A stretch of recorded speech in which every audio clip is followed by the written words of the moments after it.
아베 신조 총리의 평창 동계올림픽 불참과 주한 일본 대사 소환 가능성을 언급한 일본 정부입니다. 위안부 합의를 둘러싼 한일 간 외교 갈등이 첨예하게 불거지고 있습니다. 일본 정부 내에선 아베 신조 일본 총리가 평창 동계올림픽에 가지 않을 거란 얘기도 나오고 있는데요. 주한 일본 대사의 소환 방안도 다시 급부상하고 있습니다. 이처럼 일본의 발빠른 대응은 급박하게 돌아가고 있는 한국 내 분위기를 가만히 지켜보지만은 않겠다는 의지로 해석됩니다. 문재인 대통령의 성명 발표 이후 일본 정부의 움직임을 김중배 기자가 살펴봤습니다.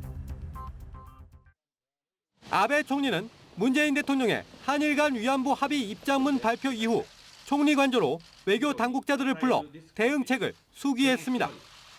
재협상 요구와 추가 조치에 응하지 않는다는 기본 입장을 정하고 한국 측의 발표 내용에 따라 대응하기로 추후 대응 기조를 잡은 것으로 전해졌습니다. 당분간 한일 관계 경색은 불가피하다는 것이 대체적인 전망입니다.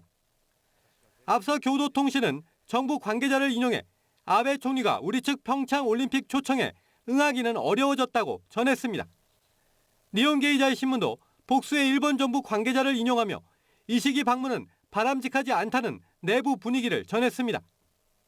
올림픽 개최 시기가 정기국회 예산안 심의와 겹치는 점, 주요국 정상회 참석이 공식화하지 않은 상황 등도 고려됐다는 설명이지만 양국 간 위안부 합의가 파국으로 치달은 데 대한 항의가 주된 이유로 보입니다.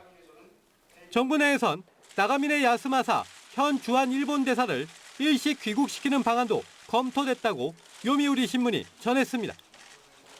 올해 초 부산 총영사관 앞에 위안부 소녀상 설치 논란 당시에도 일본 정부는 나가미네 대사를 소환해 85일 만에 귀임시켰던 사례가 있습니다.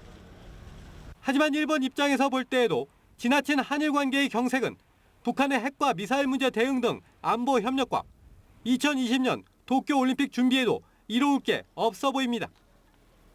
지난번 부산 소녀상 대응 때에도 대사 소환 등 과잉 대응이 오히려 자국의 운심폭을 좁혔다는 비판이 없지 않았습니다. 연합뉴스 김중배입니다.